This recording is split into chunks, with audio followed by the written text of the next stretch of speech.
In today's episode, I'm speaking with a very special guest, David Haislip of Construction Services of Phoenix. That's right, David Haislip, my husband. I'm excited for David to share why it is important to hire a licensed contractor rather than doing a remodel yourself or hiring someone who thinks they know what they're doing. His experience goes back to building in Chicago, where the building codes are much stricter. To building and running his own small businesses, he understands both the residential and commercial side. Welcome, David, to the show. Welcome to episode 57 of Fountaincast, a bi-weekly podcast brought to you by the Fountain Hills Chamber of Commerce, striving to be your one-stop fountain of information regarding your local business community here in Fountain Hills. I'm your host, Jill Haislip. Be sure to stay tuned afterwards to hear about upcoming chamber events. In today's episode, I'm speaking with a very special guest, David Haislip of Construction Services of Phoenix. That's right, David Haislip, my husband. I'm excited for David to share why it's important to hire a licensed contractor rather than doing a remodel yourself or hiring someone who thinks they know what they're doing. His experience goes back to building in Chicago, where the building codes are much stricter. To building and running his own small businesses, he understands both the residential and commercial side. Welcome, David, to the show. Thank you. All right, so why don't you go ahead and start off and tell everybody, what type of work does Construction Services of Phoenix do? We do residential and commercial. We do bathroom remodels, kitchen remodels, flooring, pretty much the full service for residential, and then also tenant improvement for commercial businesses. What does tenant improvement mean? Like if you have a small business you're looking to open, we do everywhere from the vanilla shell to building out your entire business. Oh, interesting. Okay. So for somebody to come in and do this type of work, whether it be residential or commercial, do you have to have some type of specific license for that? Yes, we have a KB2 license to the Register of Contractors. State of Arizona requires all contractors to be licensed through the Register of Contractors. So anyone, if the work scope involves $1,000 or more, including material, it has to be performed by licensed registered contractors in the state of Arizona. There's even projects like hanging a new ceiling fan that would require a contractor to do it licensed properly. Okay, and what does the licensing process look like?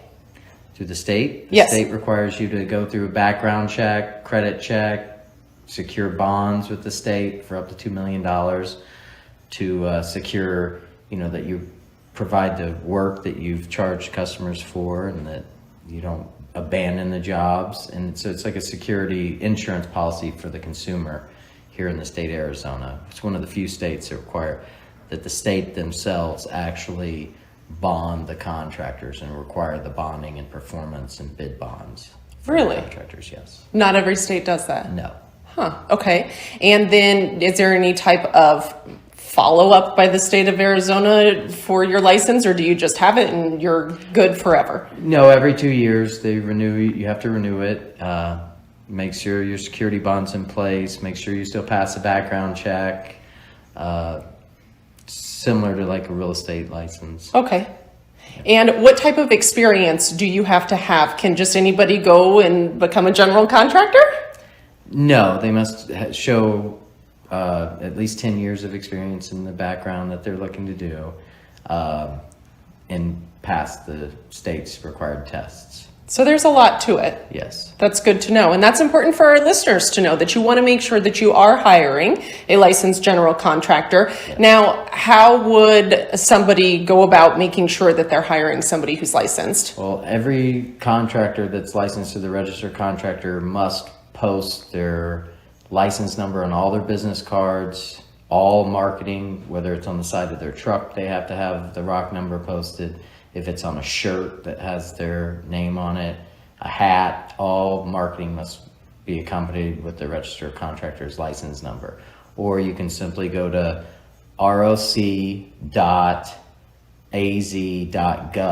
and you can type in the company's name or even the the officer's name. Like if you went there and you typed in my personal name, it would bring up my licenses. Okay, that's good to know. I've heard people talk about general contractors versus specialty contractors. What's the difference between those? A specialty contractor's license just allows, like, for example, an electrician to be an electrician, or a plumber to be a plumber. And a general contractor's license allows the contractor to manage all those aspects under one license. So it sounds like you really know what you're doing. Why don't you tell our listeners, how many years have you been doing construction? Oh, I don't even know. We don't want to give away your age. Yeah, is that what you're exactly. saying? So you started when you were in Chicago. Correct. Okay. When I was in high school, they had a program that you could go work on construction sites in the union. So that was my first experiences in construction, working on large commercial jobs. Wow. Okay. And then what brought us to Arizona? The beautiful weather. Yes. So we moved out here and you started your business 2 years ago. Correct. Okay. Prior to that, you owned your own small businesses, which you've done all the construction in as well. So that's really where the commercial side of it comes, is doing tenant build out for yourself. Yes, and I had a company in Chicago, DH Construction, and just have done it all my life pretty much. Okay. What questions should a customer be sure to ask when getting a bid for a job? If they're looking to hire a general contractor such as yourself, what's really important for them to make sure they're obtaining from that individual before they hire them on? I guess a certificate of insurance, make sure they're registered contractor. Like I said, you can always go and type their name in, their company name on at the website, and it will tell you if their license is active or been suspended or revoked, or any complaints that have been made against them. So it's always good to investigate who you're allowing into your home. And typically you want to have a good plan. That's good design work. Know what you want before you have the Yes. contractor show up. Yes. Okay. So why would somebody give you a call? Let's say they want to do a bathroom remodel. Should they already have gone and looked at products? Do they kind of have you help them with that? What does your services provide? We're more than willing to help people come up with plans and ideas for their, any remodel they have, whether it be their bathroom, kitchen, or small business. But yeah, establishing a good plan is the first step to having a successful project completed. Okay. What would you say is your favorite part of your job or type of job? I personally like doing demolition when Dave lets me come and help. But what would you say is your favorite part? Finishing the job. Stepping back and... You have a sense of accomplishment. You've accomplished something, and you get to see what the fruits of your labor has provided, Sure. Okay. Do you have any tips or tricks that you'd like to share with homeowners when they're thinking about doing a job? No. Okay. There's no trick to it. No trick to it. Yeah. Well, you did mention that it's good to have a plan in place, that it may be difficult if somebody just contacts you and says, come on over and look at my house. What do I do from here? Type of thing. We can still do that. It's just establishing a good plan before starting the project, before demolition, before tearing everything out, having an end plan and what you want to do. Okay. So. I know that HGTV and Magnolia Network and those are really popular shows and channels that people like watching now. How real are those remodel projects that you're seeing them do? Obviously, the timeline is sped up to be able to fit that into a show, but should people really expect that when they are doing some type of project in their own home?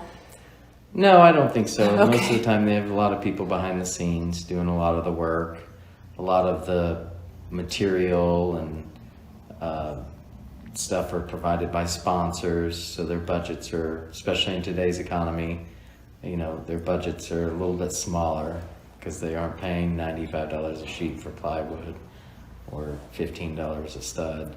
So That's something really important that you bring up with the inflation right now. Products have definitely gone up in price, so people Yes. need to consider that when looking at doing a project. Yes. Okay. Labor, everything up to the fuel to get to the job has gone up tremendously in the last 2 years. So.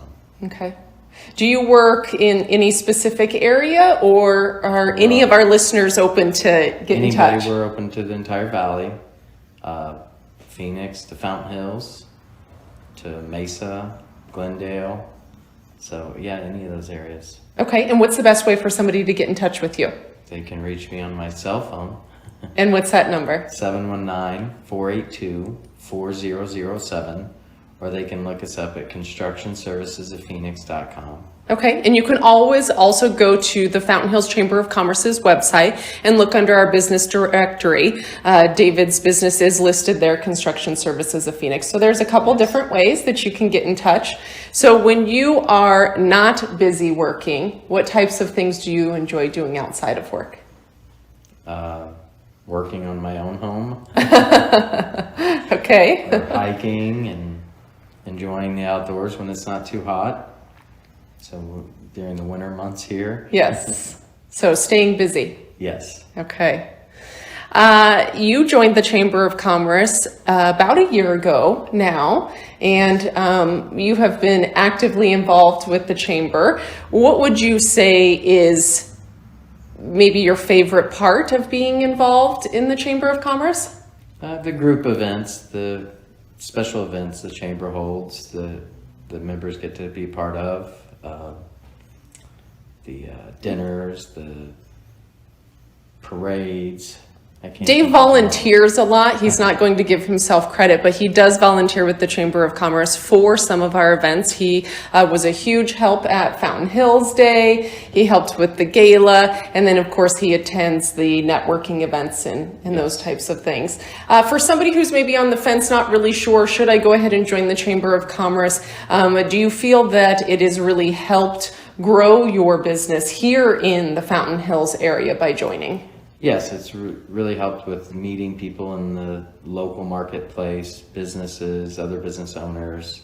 And like I said, when you're out doing the events and stuff, there's a lot of opportunity to meet a lot of the local residents because they're attending the events here locally.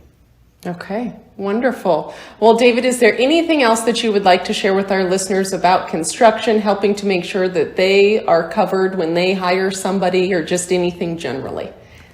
Generally, just make sure you're getting a background check, the licensing on the contractors. And like I said, there's nothing like a great plan, making sure you have a good plan and knowing what you want. And like I said, a good contractor will always help you determine that. But before you start, lining up your material, where you plan to get it, what type of material you want to use, and just a good plan, I guess. Okay, and what's that phone number again for people to be able to reach you? 719-482-4007, or also you can look us up on the web at constructionservicesoffphoenix.com. Excellent. Well, thank you, Dave, for being here today. I appreciate it, and I know our listeners do as well. Well, thank you. That will wrap up episode 57 of Fountain Cast.